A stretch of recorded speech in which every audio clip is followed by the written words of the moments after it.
Farm gate থেকে এসে আপনি যদি এলিভেটেড ব্যবহার করতে চান তাহলে আপনাকে অবশ্যই বিজয় সরণি থেকে ডানে ইউটার্ন নিতে হবে।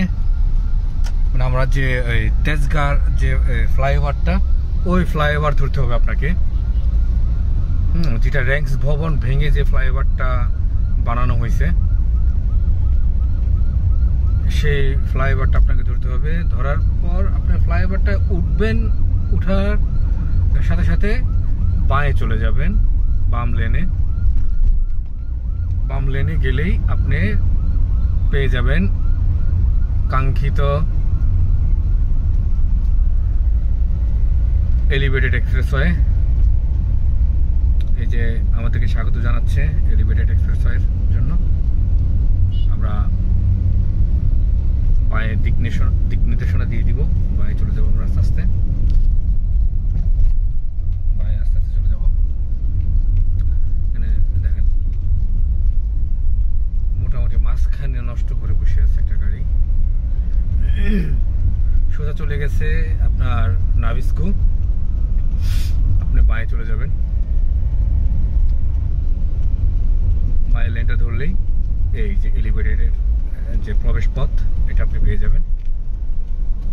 আর আপনাদের সবার ইয়ের স্বার্থে, জানার স্বার্থে আপনি একটু বলে দেই, এলিভেটেড এক্সপ্রেসওয়েতে কিছুদিন আগেও সর্বোচ্চ স্পিড লিমিট ছিল 60, সেটাকে এখন 80-তে উন্নীত করা হয়েছে।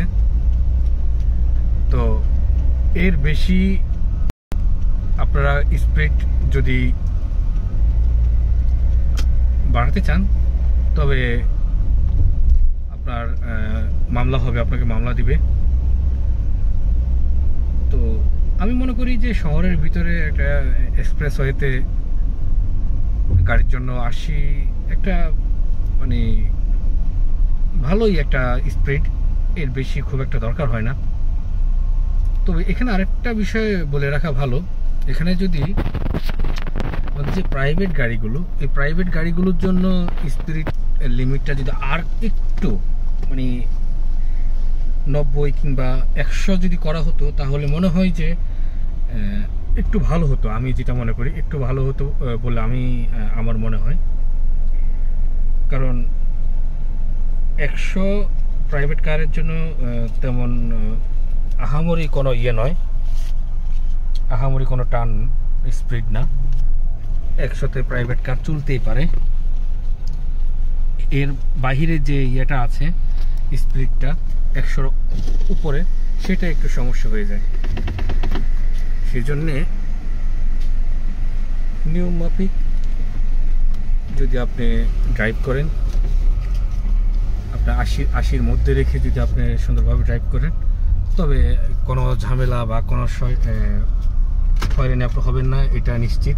আর এখানে একটা জিনিস বলে রাখি, আপনি এই বিজয় সরণির দিক থেকে উঠেই টুল দেওয়ার পর বামে সরাসরি যদি আপনি এয়ারপোর্ট অভিমুখে যেতে চান তাহলে সরাসরি বামে টার্নিং নেবেন, না হয়তো আপনাকে বরাবর যদি চলে যান আপনাকে নামিয়ে দিবে হাতির ঝিল। তো এই বিষয়গুলো আমাদের ড্রাইভার বা চালক ভাইরা এটা অবশ্যই মাথায় রাখবেন। হ্যাঁ, আপনি বিজয় সরণি মুখ থেকে এলিভেটেড এক্সপ্রেসওয়েতে উঠেই টুল প্লাজা ক্রস করেই আপনি বাঁয়ে টার্নিং নেবেন যদি আপনি এয়ারপোর্ট অভিমুখে যদি আপনার ডেস্টিনেশন থাকে। আর যদি বরাবর চলে যান তাহলে আপনাকে নামতে হবে হাতির ঝিল।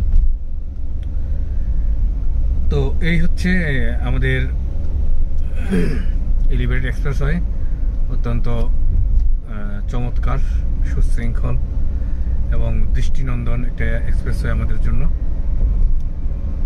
আমাদের প্রাইভেট কারগুলোর জন্য ফি হচ্ছে 80 টাকা একবার ক্রসিংয়ে,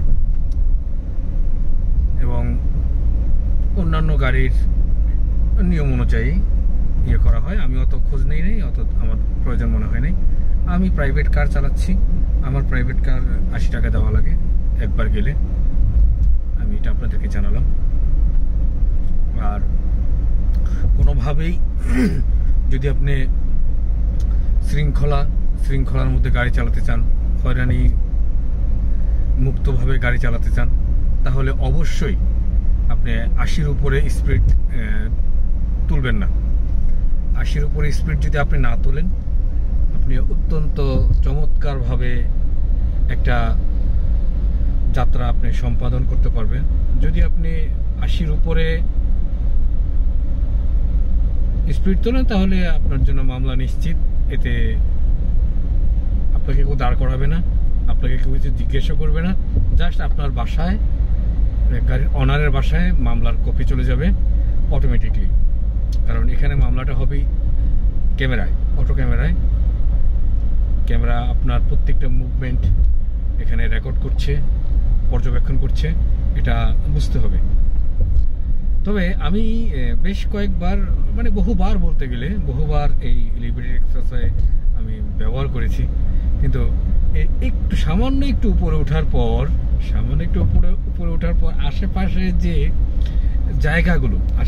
জায়গাগুলো এগুলো আর চিনা যায় না, যে কোথায় আছি, ভালো কি মন্দ কিছুই বোঝার কোনো মানে উপায় থাকে না।